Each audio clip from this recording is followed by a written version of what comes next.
May 30th, 1942, Operation Millennium, RAF Bomber Command's first 1,000-bomber raid was launched. Its aim was to destroy the city of Cologne by attacking it with a bomber force that was so large and concentrated that the German defenses would be overwhelmed. It was hoped that the level of destruction would be on a sufficiently large scale to undermine German morale to such an extent that they'd be forced to end the war. The 1,000 Plan, as it was called, was a significant moment in the conduct of the war. Not only did it force Germany onto a defensive footing for the first time in nearly a decade, it also helped guarantee Bomber Command's survival, as there were many who had already written off the bombing campaign as a waste of resources that could be better deployed elsewhere. Today, the bombing campaign is represented by the Lancaster of the Battle of Britain Memorial Flight, as it is a popular attraction at air shows. But in 1942, Lancasters were only just beginning to make their mark. Many other aircraft types had been used in countless operations from the first day of the war in Europe to the Western Desert and the Far East.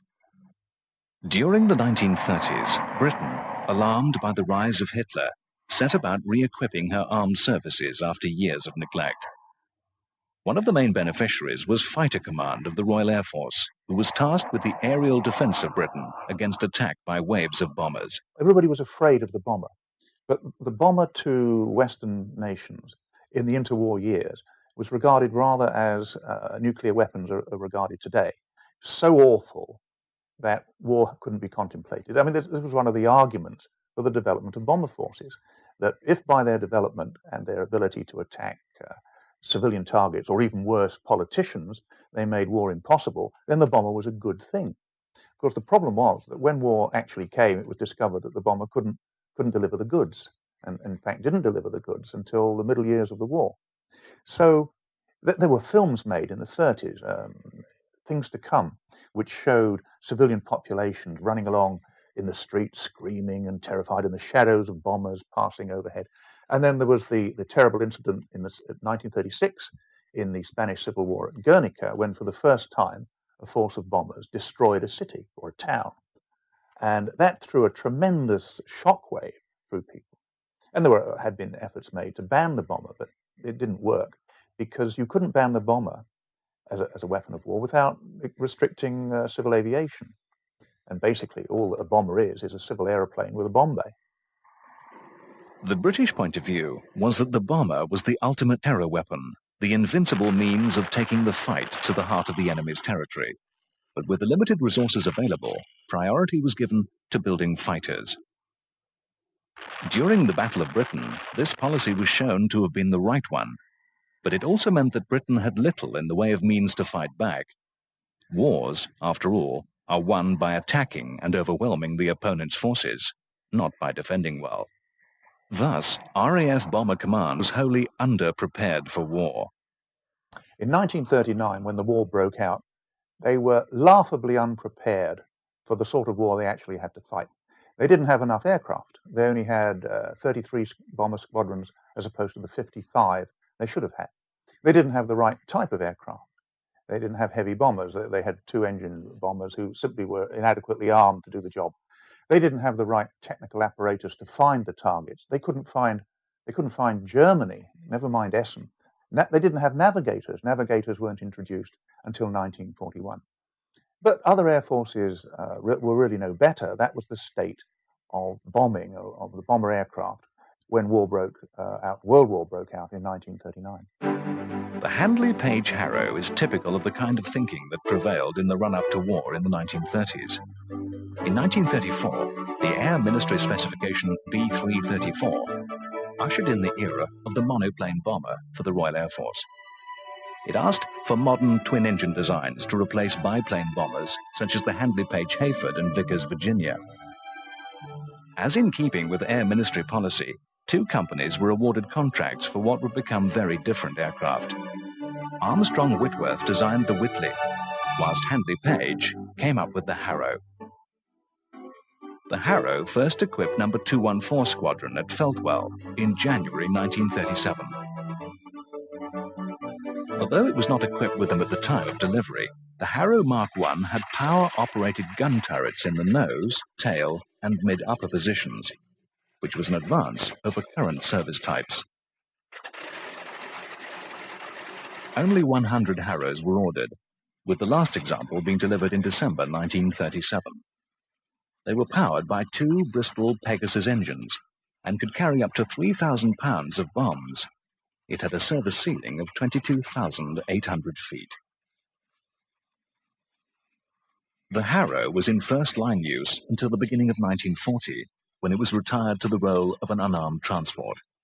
However, the Harrow was used in experiments under the codename Pandora.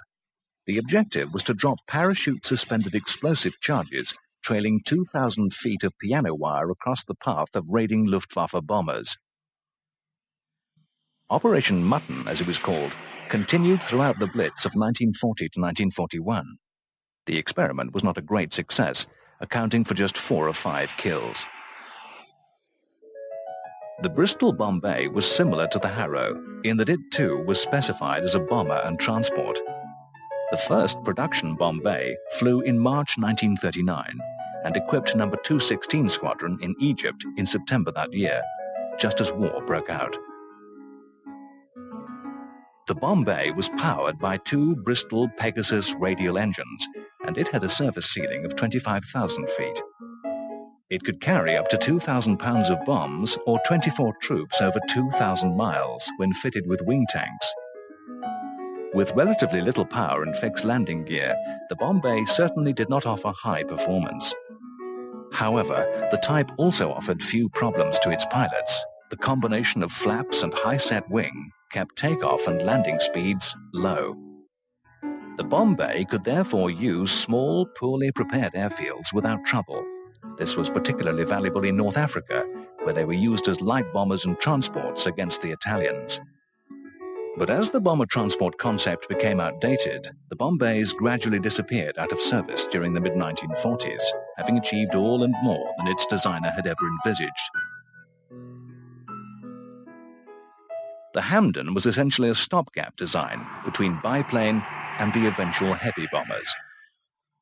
But despite its unusual design, Hampdens represented approximately 25% of Bomber Command's offensive strength by September 1939.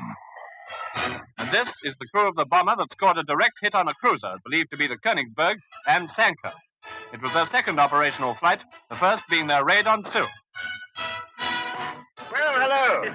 Are you glad to get back? Glad, and mighty glad to have had a crack at the German fleet. It wasn't my most popular aircraft. From the pilot's point of view, I think the Hampden, any pilot I spoke to quite enjoyed flying it. It was very manoeuvrable. It was only about as wide as your shoulders. It was a difficult aircraft to get into from the point of view of a navigator. You went in, down at the back, and you climbed up along a tunnel. You went down underneath the pilot, and you were in quite an isolated position.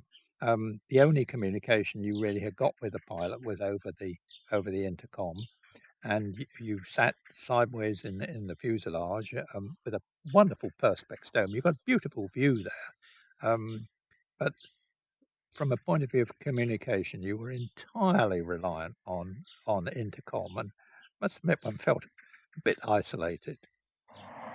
The type was withdrawn from first-line bomber squadrons in September 1942, although it continued in use as a torpedo bomber. Oh, the visibility is very good, yes, and I think this is why they were probably chosen for doing torpedo dropping from bombing, after the bombing usage. Hammocks were actually used, I don't know, but certainly it was very, particularly flying at sort of 60 feet, which is sort of optimum height for launching a torpedo above the waves. And I like low flying anyway. It's very exhilarating. The other bomber to come out of specification B334, which gave life to the Harrow, was the Armstrong Whitworth Whitley, which was ordered straight into production off the drawing board. Although it was still only a twin-engine bomber, the Whitley was a much more successful aircraft, capable of reaching Berlin. Well, one particular raid on the 7th of November 1941, which was to Berlin, and the trip to Berlin and Whitley on a calm day would be quite a challenge, but this was probably one of the worst weather condition nights that Bomber Command had certainly experienced at that time. The aircraft from crossing the Dutch coast began to ice up, and we had icing all the way to the target and back. Chunks of ice, literally chunks, were flying off the air screws and hitting the side of the aircraft. And it was probably more frightening than the flak, the noise of it all. And then when we got to the region of Kiel on the way home over northwest Germany, the aircraft iced up to such an extent it just dropped from about 12,000 feet down to around about 2,000. Engine had stopped. Everything was totally iced up. But we got it going again and crossed the North Sea at around 2,000 feet. We couldn't get back to Yorkshire, and we landed at what in those days was Horsham St Faith. Now, of course, Norwich Airport. 10 Whitleys flew the first operation of the war on the night that war was declared on September the 3rd, 1939. The raid was a leaflet drop over the Ruhr, a target which in those early years was extremely hazardous. Safely returned to their base in France, RAF raiders who have just carried out one of the most remarkable feats of the war. These are the men who did the trick, finally giving the lie to Goering's boast that no enemy planes could ever penetrate far into the Reich. Loading up with thousands of leaflets, they prepare to set out on their daring raid. The plan being to fly over Bohemia and Austria, involving a flight of over 2,000 miles. This would have been a notable effort in peacetime, but to accomplish it successfully over enemy country in wartime, and in spite of the intense cold of the worst winter for years, it's, well, quite an achievement, isn't it? Mostly, of course, they weren't allowed to attack targets on land. In the early days, they were supposed to attack ships and warships only at sea, or drop mines, or drop leaflets. So there was no real point in those days of sending a squadron. It was much better to send a few aircraft to drop leaflets on Mannheim and a few more to drop leaflets on I don't know, Dusseldorf or somewhere. It was the only advantage of dropping leaflets. Harris said it had two advantages. One was it gave the crew air experience, and they learnt a few lessons. And of course, it provided Germany with toilet paper for the full 5 years of the war. One of the most amazing stories of a strange war concerns this RAF bomber crew who've enjoyed a unique experience and a lucky escape from being made prisoners of war. Returning from a night flight over enemy territory, they actually landed in Germany under the impression that it was France. They spoke to some peasants, one of whom pointed to the west and said, in English, the frontier was about 14 miles away. Getting back into their plane and taking off was a matter of a split second. In fact, I imagine they broke all records. Anyway, they got away with it, and here they are, back at their base, and quite naturally in the highest spirits. The Whitley remained in frontline service until mid-1942, although individual aircraft took part in sorties right up until 1944. Bit of a long tunnel, that one. I remember getting back to the flare chute. If you wanted to drop a flare or drop leaflets, you had to crawl back through a tunnel over the main spar, which was when you've got your parachute harness and your Mae West on. It was a bit of a squeeze, I remember. But however, they weren't built for that, weren't built for comfort, but they were all right. I do remember lifting my pilot out of the Whitley, who'd been there without an autopilot or anything for 10 hours, and he was a tall chap, and he was very, very cramped by the time we landed. Modified Whitleys also played a vital role as transport for the fledgling paratroop force. The program included the inspection of a number of paratroops who dropped in at the station. The Vickers Wellington was the most successful of Bomber Command's aircraft in the early years of the war. It was affectionately known as the Wimpy, after a portly cartoon character popular at the time.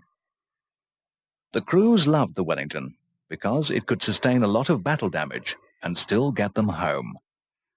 The Wellington's robustness was due to its construction method, a lattice of light metal rods called geodetics. Like other bombers of the period, early marks of the Wellington were powered by twin Bristol Pegasus engines. But because of its strong but lightweight construction, it was capable of carrying up to 4,500 pounds of bombs, torpedoes and mines. Wellingtons played a vital role in early operations as Bomber Command struggled to meet many conflicting demands. On the one hand, there were those who realized that bombing was the only means of hitting Germany back. On the other, there were those, particularly within the Admiralty, who felt that if Britain was to avoid starving to death, then the bombing effort needed to be directed towards maritime targets. No need for it. It really came back to resources. Certainly when Britain started to rearm in the middle 30s, from 35 on, after Hitler came to power, the concentration was largely on fighters for local defence. And it was always very clear that one would have to build a long-range strategic bomber to attack Germany. But it took time, the money wasn't there, the technical side hadn't been developed. Nobody really had any idea what the war would be like. And I've had RAF veterans say to me that when we entered the war, we really didn't know what we were doing. And the RAF official history says that the sort of war they engaged in 1939 was essentially new. So basically, it all had to be done again. Either way, it was the young crews who had to carry out their missions, using whatever means they could. Well, navigation remained a problem for most of the war. But at the start of the war, it was largely based on DR, on dead reckoning. Basically map reading from the air, with a compass and a chart or a map, and you attempted to plot your way to the target, which in daylight you could sometimes do. Though, again, the pre-war exercises had revealed that navigation in the RAF was distinctly hit and miss. It was a common practice to fly down low on the ground and see what the name was on a railway station, on the railway sign. This was known to the crews as the Bradshaw method, after the railway timetable. They didn't have navigators. Navigators weren't introduced until 1941. It was all left to the pilot. So in about 1939, they introduced two pilots, and the second pilot's job largely was navigation and later on bomb aiming and bomb dropping. But the state of training simply wasn't there. Well, it certainly taught me that, as from a professional point of view as a navigator, I got to work from the moment I took off till the moment I got back. And never miss an opportunity of finding some piece of information that contributed to navigation. If I spotted a river that I could identify that I was crossing, whether I could identify where I was on that river, never mind, record it, plot it, use it. Maybe use it with a similar observation half an hour later. Every spot of information that would, I say, contribute to my navigation, never miss an opportunity. We're certainly doing the best we could. As far as I'm personally concerned, I thought we were hitting the target on some occasions. I mean, one reads latterly of the very poor effect of bombing at that time, but one must bear in mind we had no bombing aids at all. Navigation was dead reckoning and a certain amount of astronavigation. So finding targets in poor weather conditions with very little aids was a challenge, to say the least.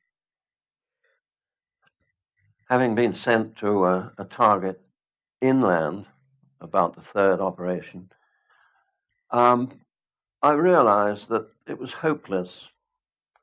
There was a cloud base way below us, solid, with a few little wandering searchlights shining through it, but it was impossible to pick up any ground pinpoints at all to hope to reach a target. The only way you could do it was to fly certain courses for certain times. And even then, if you couldn't see the target, you did what they told you to do, and that was bring the bombs back. Incidentally, a friend of mine who was at Woodley with me brought back his bombs. He was flying a Whitley, and on landing he blew up. So it didn't make us too keen to bring bombs back after that. The needs of the Admiralty remained a persistent problem for Bomber Command throughout the war, as it simply did not have aircraft with the kind of endurance and range required by such operations. The problem was exacerbated by the fact that there were not enough aircraft to go round. Thus, extreme measures were sometimes taken. So desperate was the RAF to try and give the Germans a bloody nose. One of the most extreme examples was the use of Tiger Moth trainers to attack U-boats. The idea was taken as far as designing bomb racks for the wings before the plan was scrapped. The crews of the Avro Anson were less fortunate. Although the faithful Annie, as the Anson was christened, was designed as a maritime reconnaissance, trainer and communications aircraft, Ansons were also used in the bombing role. By the outbreak of war, Ansons accounted for 60% of Coastal Command's operational aircraft. And although the Anson would enjoy a spectacular service career, the last Ansons were retired in 1968, they were hopelessly miscast in the bombing role. There's an old lady which waddled along and could take you from A to B, but other than that, I don't think it served any useful purpose once the war had started. Anything which could only carry a 100-pound AS bomb wouldn't do any harm really to a submarine, which is his main target, I suppose. And when it came to dropping it on any land base, it was just putting pilots at risk unnecessary. Too slow, too fragile, in fact, quite useless. And even if you were very exhausted, to have some apparatus that took you 120 tons to get the undercarriage up, because that hadn't been mechanized in those days, just shows you the futility of the aircraft. I mean, no, Anson wasn't in. The first American warplane to see operational service in World War II was the Lockheed Hudson. This was a military derivative of the Model 14 Super Electra light civil transport. The Hudson provided invaluable service as a light bomber and maritime reconnaissance plane at the beginning of the war, but was considered slightly too small for its task. In 1940, therefore, the British commissioned from Lockheed a successor developed from the larger Model 18 Lodestar civil transport. It was called the Ventura. By comparison with the Hudson, the Ventura had a larger bomb bay, able to accommodate 2,500 pounds of bombs, compared with the Hudson's 1,000-pound bomb load. The Ventura Mark I began to enter Bomber Command service during October 1942.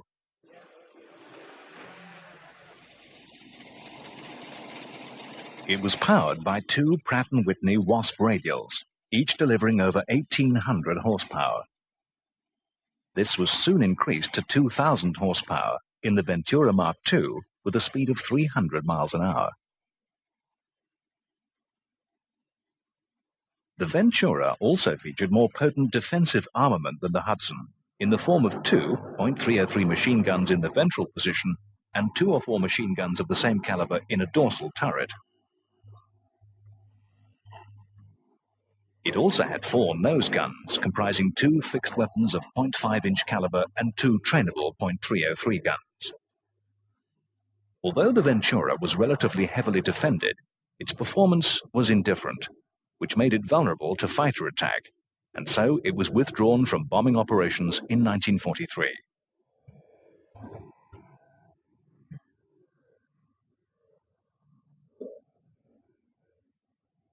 What the RAF needed to fulfill its maritime bombing role effectively were 4-engined aircraft, with the payload and range to inflict substantial damage. British factories were already stretched to the limit producing aircraft, so it was to the United States that the RAF turned for a solution to their problem. The Boeing B-17 has of course achieved legendary status for its role in the United States 8th Air Force daylight bombing campaign. But the first B-17s flew from the United Kingdom in RAF markings in May 1941. They were used in high-level bombing sorties by day, but lack of suitable facilities to combat the freezing conditions at high altitude and poor tactics led to the type being withdrawn and reassigned to maritime duties in August 1942.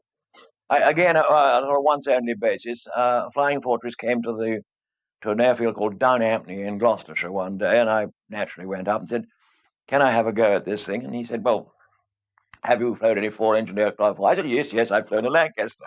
"Oh, well, that'll be all right," says he. So I step into the first pilot's seat and go off. And now this was a lovely aeroplane. It was a very sort of soft, gentle aeroplane. It got off the ground and it sort of sat steady. A lovely bombing platform it would be. And I flew around for about an hour and then came back and landed it. And I was, rather worrying that I might bounce it or something. Not a bit of it. It settled down sort of like a sort of jelly on a thick pile carpet. It was the easiest airplane to fly. Well, not the easiest, but one of the easiest airplanes I ever flew. For the last year of the war, 100 Group flew Flying Fortresses in radio countermeasures operations in support of Bomber Command, and, significantly, in the hours before dawn on D-Day, June the 6th, 1944. But protecting the convoys from submarine attack remained impossible once they were in the middle of the North Atlantic or Indian Ocean and beyond the range of land-based aircraft. The one exception was the consolidated B-24 Liberator. Liberators arrived in RAF service in 1941, and as the VLR, or Very Long Range, variant, proved very successful in the war against the U-boats. Almost one-third of Coastal Command's tally of U-boats sunk or crippled was claimed by crews in Liberators.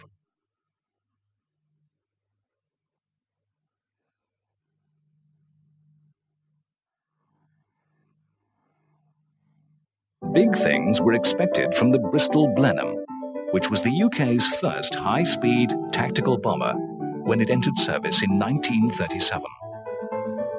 The Blenheim Mark I carried 1,000 pounds of bombs and could reach 285 miles per hour thanks to its two Bristol Mercury radial engines. Production of the Mark I, with its short, unstepped nose, totaled 1,427, built in England and under license in Finland and Yugoslavia. But by 1939, most had been relegated to the Mediterranean theatre. In home service, the Mark I was followed by 3,285 examples of the Blenheim Mark IV with the longer step nose. Has been carrying out carefully planned offensive operations against Germany. Blenheim bombers have played a most successful part in these continuous attacks on military objectives. 700 raids of major importance, and every one of them over specially selected targets.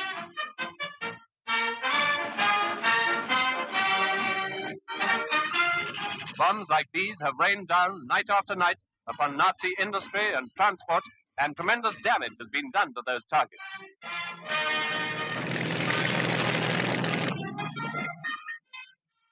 Despite its more powerful engines, it had poorer performance than its predecessor, but possessed greater defensive firepower. It also handled well in the air. But daylight operations at the beginning of World War II confirmed two facts. On the one hand, this light bomber lacked the outright performance to escape German fighters. On the other, it was too poorly protected and armed to battle its way past the fighters. I don't remember many dates, but 12th of August 1941 is indelibly imprinted on my mind because 54 Blenheims were detailed to carry at a low level daylight attack on the two power stations at Cologne. And my target was the Knapsack power station. And of course, our fighters didn't have the range to give us escort to Cologne. They gave us escort to the Dutch coast, and they turned back, and we flew unescorted, hedge hopping all the way to Cologne. And I'll never forget, I've said it before, I say it again, the wonderful reception we've had from the Dutch farm people as we flew over their land at about 50 feet. They went mad waving to us. And that brought home to me very much what the war was all about. They were an occupied country, we weren't. And I've said before that no one needed to tell, my navigator didn't need to tell me when we crossed the border into Germany because the waving stopped. And we lost 12 out of 54 Blenheims on that raid. But it, to me, was fantastic, dramatic, exciting, first daylight raid by a significant force into Germany. As a fighting airplane, the Blenheim was a nice airplane to fly, smooth, but not damage resistant. Had no self-sealing tanks, and the ones I have flying very little armor plate. The turret faced aft, and right where a fighter would sit behind you was the rudder. And you was not as maneuverable as a fighter. So if you swung it around to try and give the gunner a shot, the fighter could swing around and remain hidden by the rudder. And you could see him sitting there. You could see the wingtips sticking out both sides. And the chap protected completely by the airplane itself, by my airplane. The only way to get away from a fighter was to stand the damn thing on its head and go down to the ground. He couldn't really shoot you if you were pointing vertically towards the ground. And when you got down, you pulled out at the last possible moment and flew very low. And when I say very low, I mean sort of 2 or 3, 4 feet above the ground. And he couldn't get underneath you. And so it gave your gunner a better shot. To show how low you could fly, a friend of mine actually touched the desert with his prop tips, thereby bending the prop, because they were pulling like crazy on the air, and when they pulled on the sand, they all bent forward. About 9 inches of prop bent horizontally forwards, and the engine turned over much faster, and the high-altitude props worked much better low down, and the airplane went faster. We, Blenheim squadron commanders, all wanted to chop the tips off the props, all our props, to take a hacksaw to them, but they wouldn't let us do it. Despite its limitations and losses, though, the Blenheim was important in providing crews with experience in light tactical bombing and close ground support.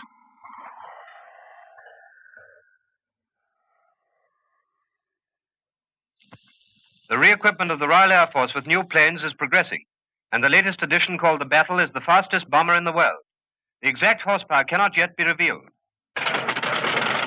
but it is stated that the engine possesses greater power than any at present in use in the service. Unlike most bombers, this machine can be thrown about in the air in the same way as the modern fighter. When the Fairey Battle was conceived in 1932, it was a reasonably advanced design with adequate performance. Its first flight was in March 1936, and the Battle was subsequently ordered in large numbers. As a very formidable addition to Britain's air might. At Warmwall in Dorset, A total of 15 squadrons in RAF Bomber Command were equipped with battles by September 1939. 10 of those squadrons were sent to France as part of the Advanced Air Striking Force.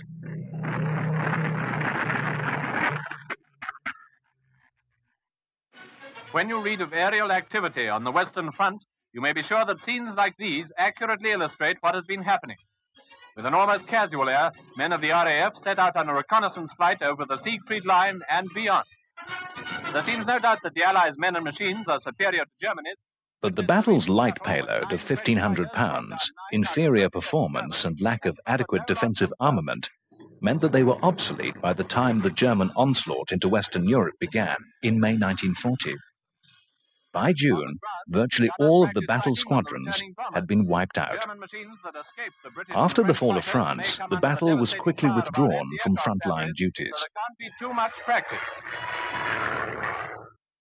Although Fighter Command saved Britain from defeat in the summer of 1940, there was little her armed forces could do to fight back.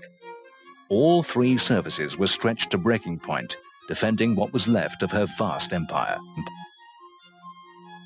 In Iraq, Airspeed Oxfords, the aircraft used to train all RAF bomber crews, played a decisive part in the battle to save the strategically important base of Habbaniyah from being overrun by the pro-German Iraqi regime. I was running the Oxford outfit, 26 airplanes. And I said to one chap, take that airplane, go out and bomb those guns of the thing. He came back about 2 minutes later as I was walking out to my airplane and said, the airplane you wanted me to take has been hit by a shell and it's on fire. What other airplane will I take?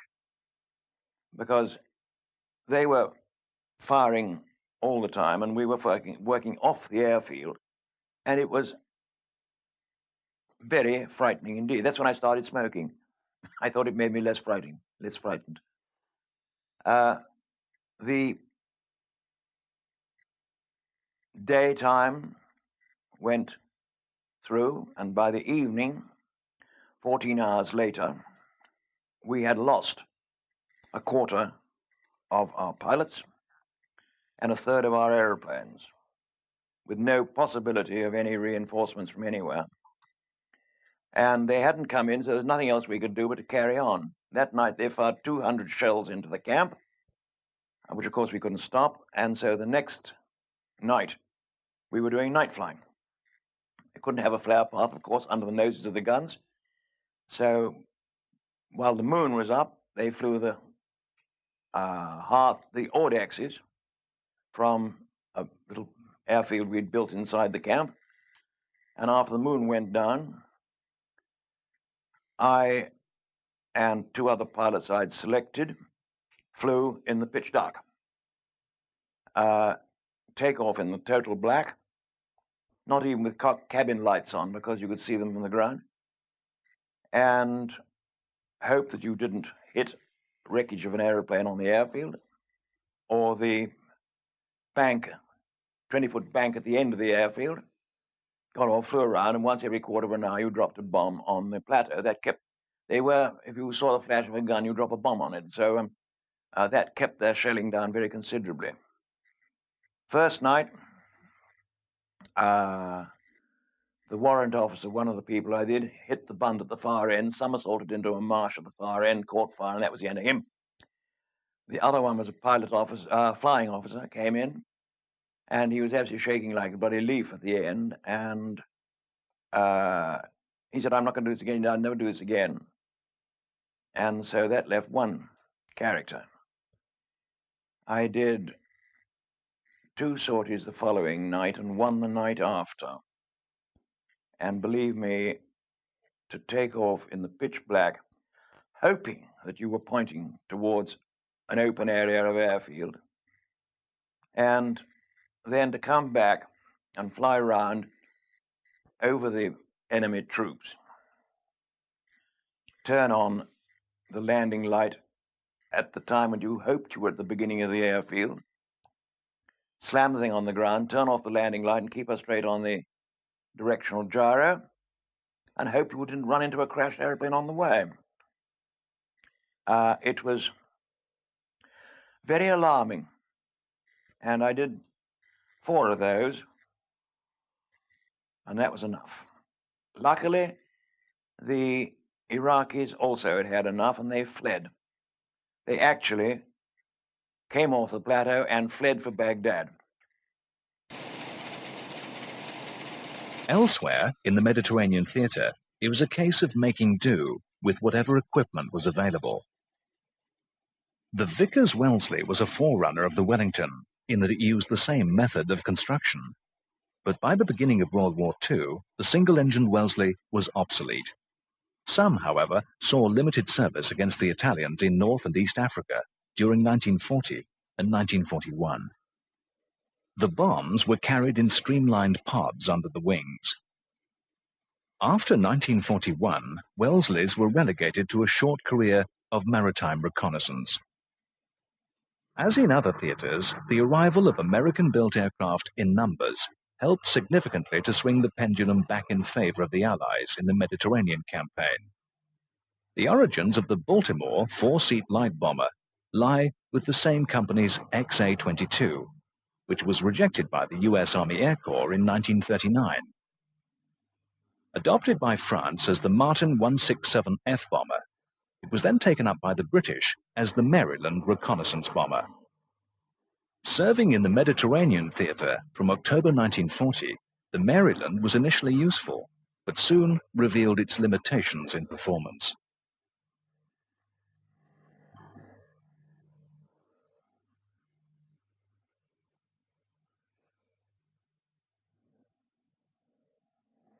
The RAF, therefore, ordered the Baltimore as an improved type. It was powered by two Wright double cyclone radials. The performance improvements included speeds of up to 300 miles an hour. The bomb load remained unaltered at 2,000 pounds. The new aircraft's defensive armament was upgraded from 6 machine guns of the Maryland to between 8 and 14 guns in the definitive version of the Baltimore, the Mark III.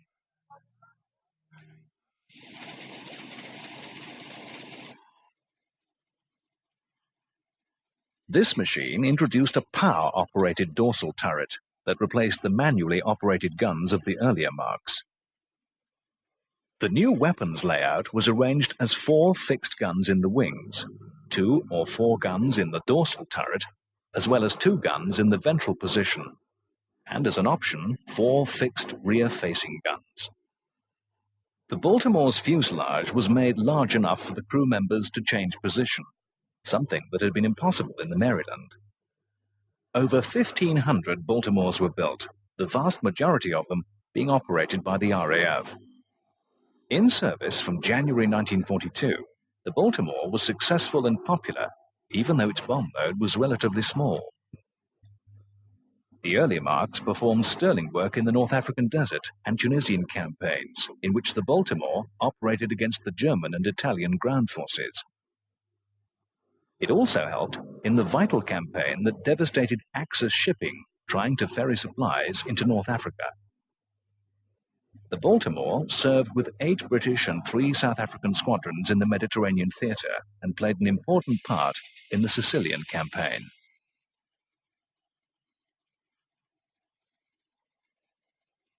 The type was a major first-line asset in the campaign on the Italian mainland, bombing and at times using its wing guns to strafe tactical targets just in front of the advancing armies.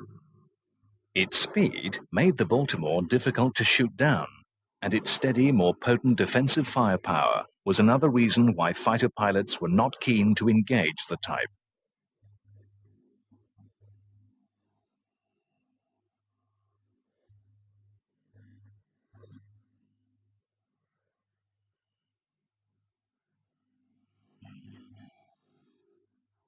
One of the features of the tactics employed by the Allies during the North African campaigns was the close cooperation between Army and Air Force.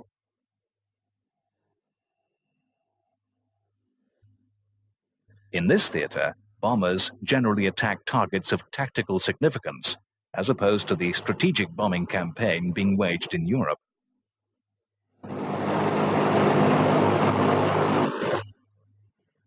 But as the Allies increasingly gained air superiority, tactical operations were flown increasingly against smaller targets in countries occupied by the Nazis.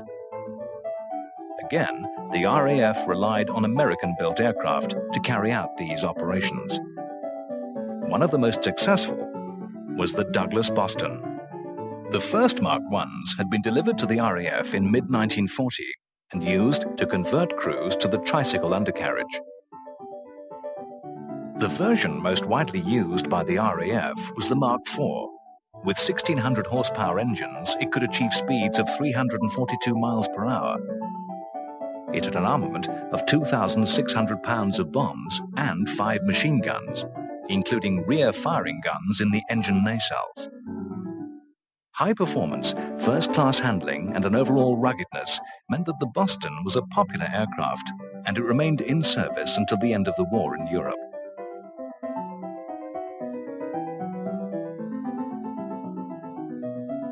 Other, newer aircraft designs would also improve Bomber Command's strike capability.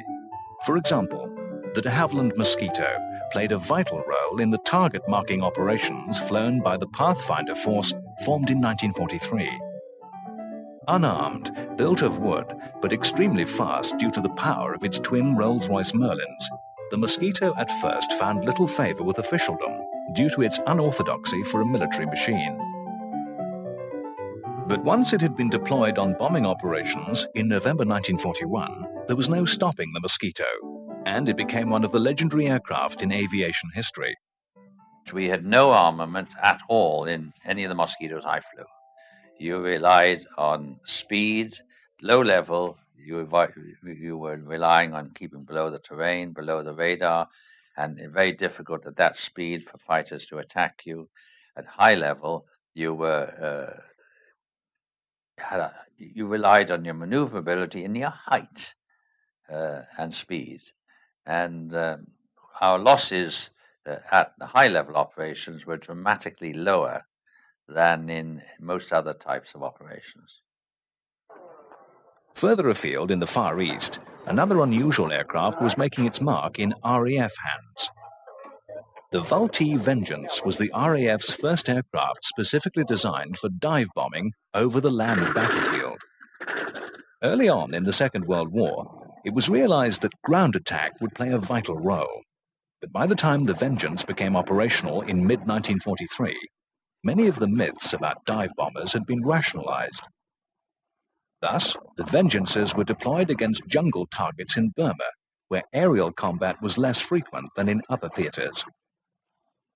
Vengeances were built in 4 main variants with different armament and progressively more powerful engines for a maximum speed of 280 miles per hour. The Vengeance was a substantial 2-seater. The pilot controlled a fixed battery of 4 or 6 heavy machine guns fixed in the wings for strafing. Despite its size, the Vengeance had straightforward handling characteristics. The brakes on the upper surface of the wings checked diving speed very successfully, and the Vengeance could therefore deliver its weapons with pinpoint accuracy. The Vengeance could carry a 2,000-pound bomb load delivered in a steep dive with the air brakes extended from the wings to control speed.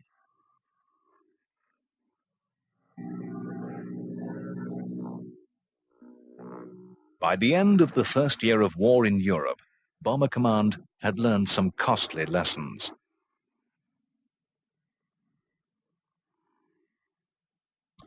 Well, middle of 1941, 2 years into the war, not too good.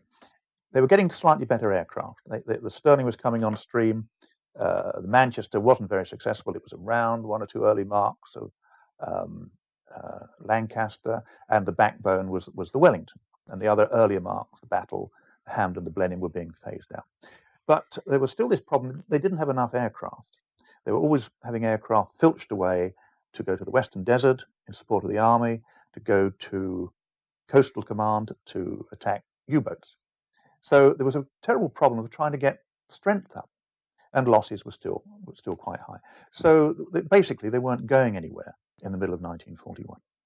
And then, of course, there was the famous, I think it's famous rather than notorious, Butt report, which proved pretty conclusively, with firm evidence, which everybody had suspected, that the bombers were not finding the targets or hitting the targets, that the bomber offensive was basically a failure. But in a way, that was a good thing, because the first thing you have to do before you can solve a problem is accept that you've got it. Stop arguing about, is it working or isn't it working?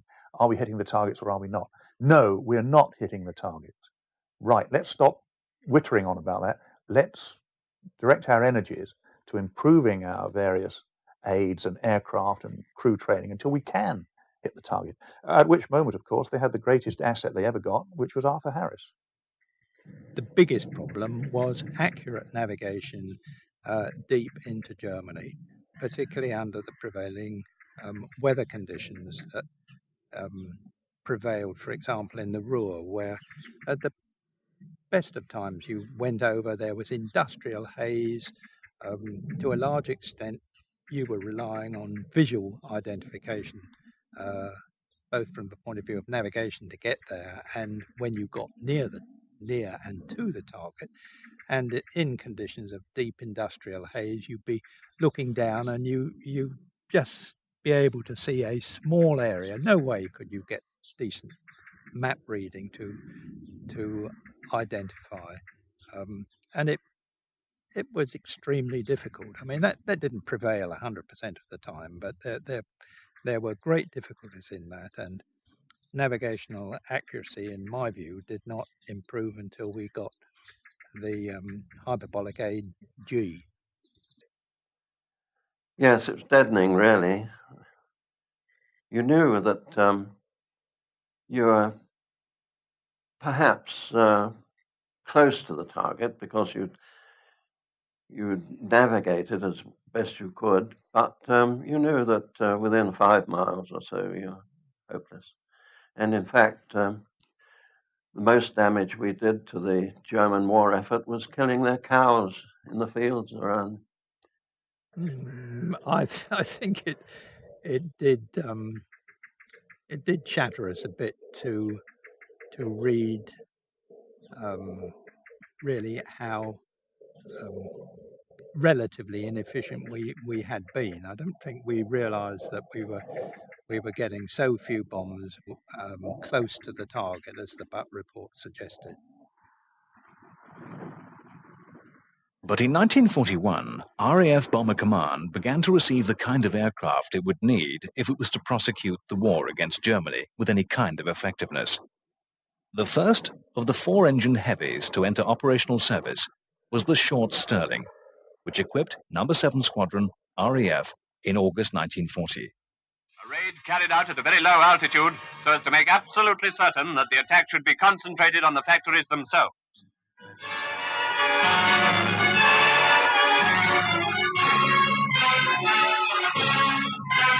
The type was not a success in the bombing role because of its small and therefore overloaded wing, which had been designed to fit between the maximum door opening of the standard British hangar.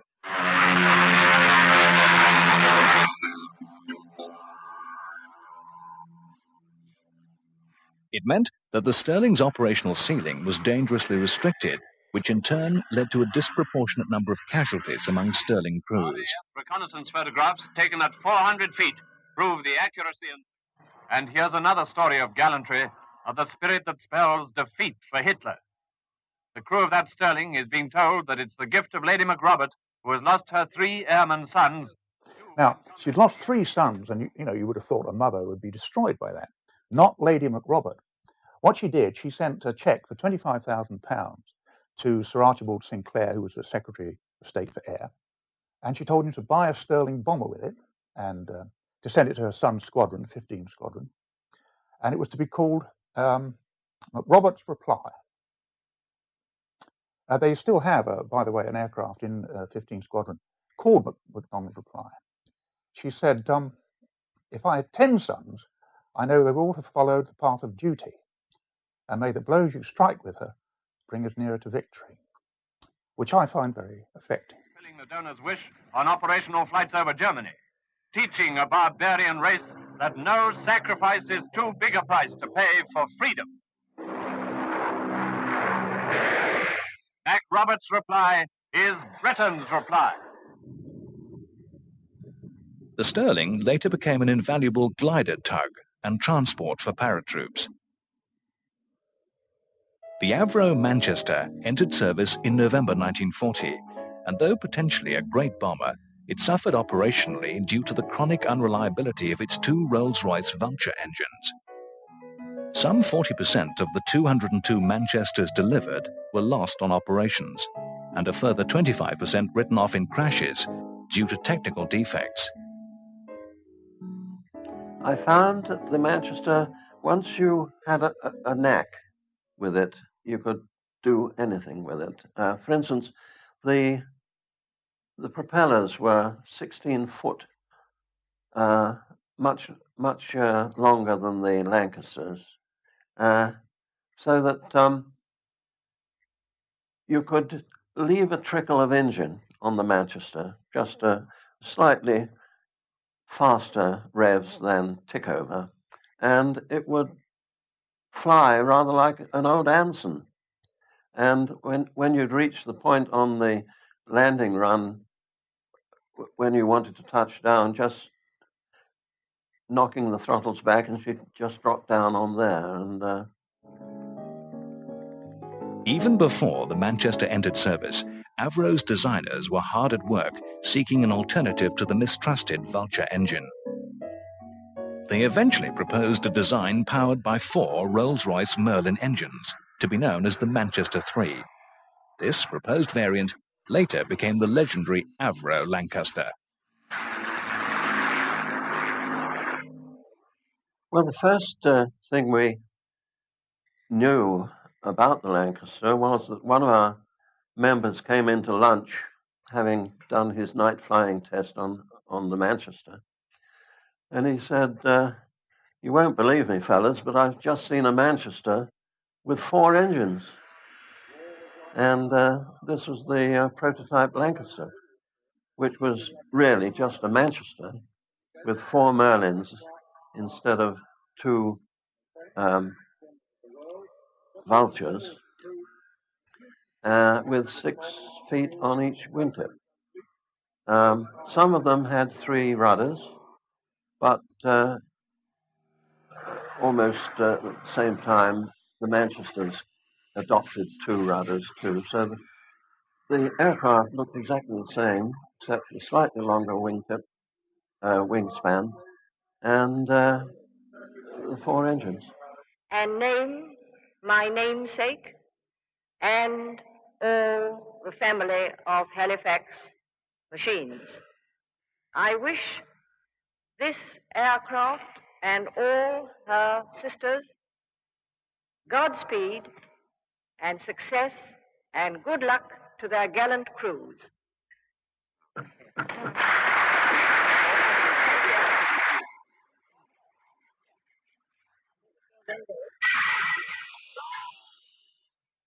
The Handley Page Halifax was the 3rd 4-engined heavy bomber to enter service, its first operation being flown in March 1941. The Halifax was hampered in the early days of its career by a relatively low operational ceiling, which resulted in high casualty rates. But it was a rugged design, enabling it to absorb heavy battle damage. It was a major difference. Flying controls were so much lighter. I have said before that Halifax, compared to Whitley, was almost like flying a fighter or single-engine aircraft. It was quite manoeuvrable. It had very few bad faults as far as I was concerned. As long as you treated it with respect, it handled quite well. It did have one inbuilt, the Mark 1s and 2s, did have an inbuilt problem with rudder surfaces, and it was possible to get into a spin situation if you're throwing the aircraft around over the target. And I have one friend who actually got one inverted one night and brought it back. Not with all his crew. He bailed some of them because he didn't think they were going to make it. Bent the main spar and... Well, I think it was as cramped as a Wellington. I mean, I had a navigation compartment not much bigger than this, sitting sideways on with cathode ray tubes and equipment all around me. A relatively little space for my chart. If the bomb aimer needed to get through into the front compartment, I had to get up, and he had to squeeze his way past me. It was cramped, but no, I didn't find it a difficult environment. It was the availability of all the other bits and pieces and the boxes and what the boxes could do for me that improved the environment significantly. I mean, I think every aircrew member had a great love of his own type of aircraft, a Halifax man, a Lancaster man, and despite the limitations of the Stirling, for example, a navigator or a crew member on a Sterling would have a great respect for his aircraft and a great love of his aircraft. Certainly that applied as far as my view of the Halifax. Yeah. No, I like the Halifax. It was a tough aircraft. It had a disadvantage that takeoff and landing, I had to leave my position and go back part way down the aircraft for a safer crash position in case things went wrong. But once one was airborne, I'd scuttle forward and down the steps and sit there, and I had curtains drawn either side to keep the light of my equipment from shining out. It also meant that I couldn't see what was going on outside. The Nazis entered this war under the rather childish delusion that they were going to bomb everybody else and nobody was going to bomb them. At Rotterdam, London, Warsaw, and half 100 other places, they put that rather naive theory into operation. They sowed the wind, and now they are going to reap the whirlwind. In February 1942, Air Marshal Sir Arthur Harris took over at the helm of Bomber Command. There comes a moment in a war where a nation has to accept the fact that unless it changes its attitude, it's going to lose the war. And Harris realized very early on that we weren't really going anywhere. He was in America, basically part of a buying mission, talking to the combined chiefs. I don't think he did a lot of listening. Harris was a great guy he had opinions, right or wrong. But when he took over Bomber Command, he got a grip on that force. And that's the first thing he had, a tremendous grip. He said, we're not mucking about anymore. We're going to wreck Germany from end to end. We're not in the import and export of bombs business. We're not taking them out to bring them back. And it sent such a shockwave through the command that to this day, you'll talk to the veterans and they can remember it, that at long last, we've got someone at the top who's going to fight our corner with the air staff and the Ministry of Aircraft Production and the boffins to get us the kit. And at the same time, he's going to send us out in mass. We're going to achieve something. And he did that 2 months after he took up the command with the 1,000 bomber raid against Cologne, which, I mean, it didn't achieve a great deal, but my word, did it make the headlines. It put Bomber Command right on the map. I think, again, speaking personally, from the start of Bomber Harris being in charge, there was a very different attitude. The squadron, my squadron, certainly were making a greater effort. Now, perhaps this was partly because we'd just come on stream from conversion onto the Halifax, but there seemed to be a greater keenness. We felt that Butch would try as best he could to minimize losses. He was very careful with routings and weather and things like that.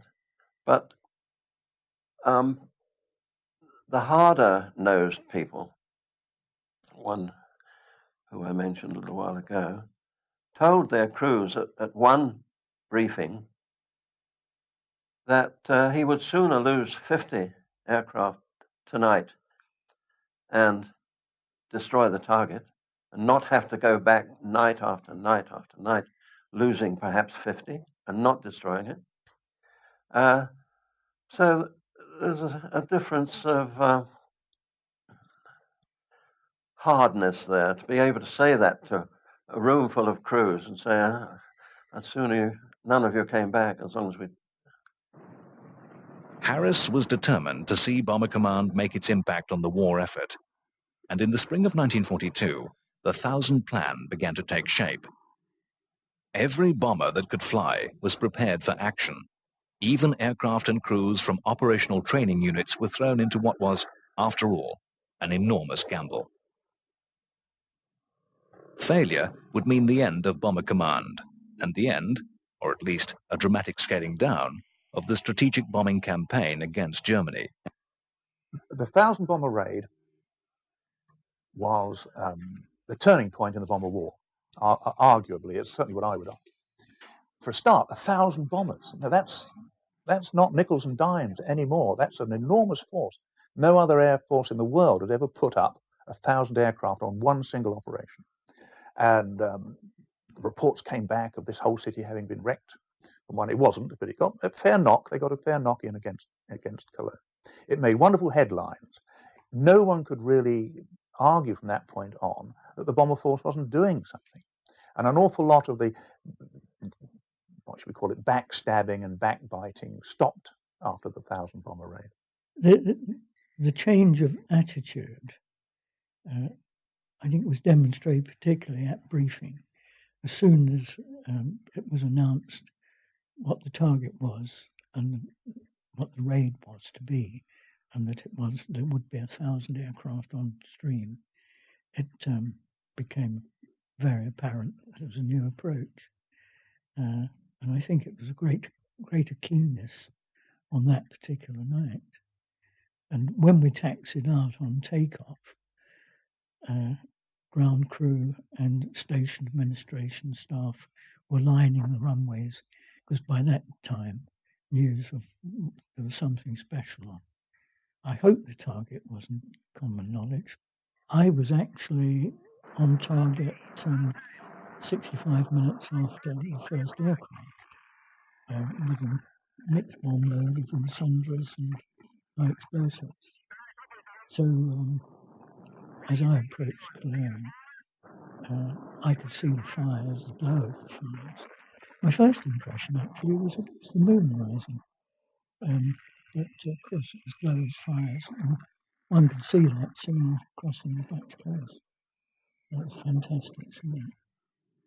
And once the nearer one got to Cologne, of course, it became more obvious. And again, I stood round over the target.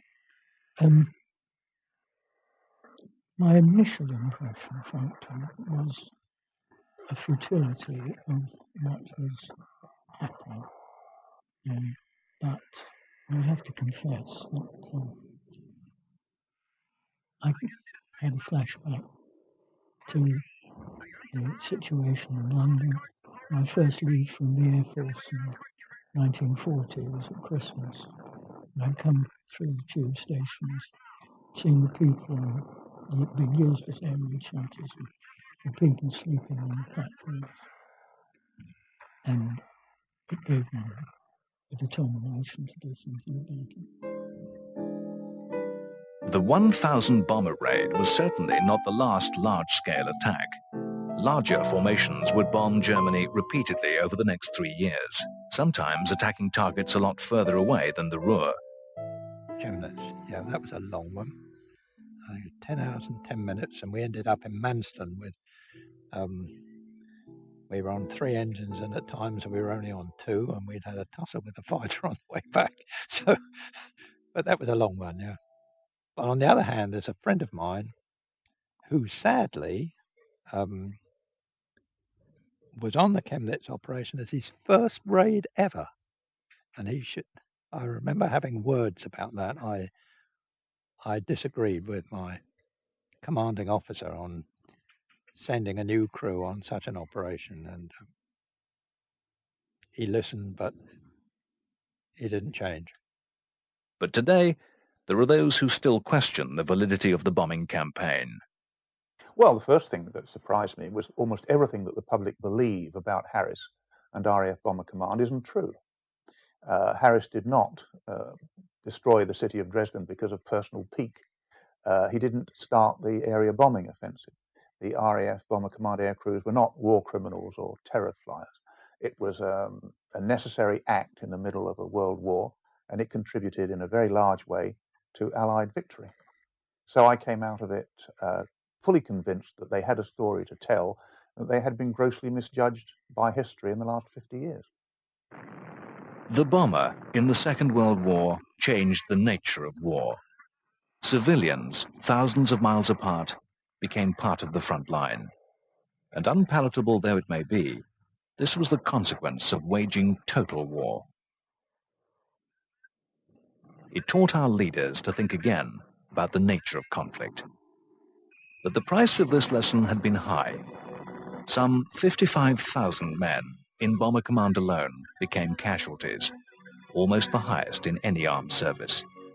And they should not be forgotten. We had a job to do, and that job was to win the war. No time for wondering whether innocent people were being killed at the same time. After all, many innocent people killed during the Blitz and in the concentration camps, etc., etc. No, I don't think we were worried at all. I feel very bitter about it, frankly. I can't help but think of 55,500 young men who were killed in Bomber. And obviously some of those are friends. There were 10,000 prisoners, 9,000 who were wounded, got back to this country wounded. And that's a shocking waste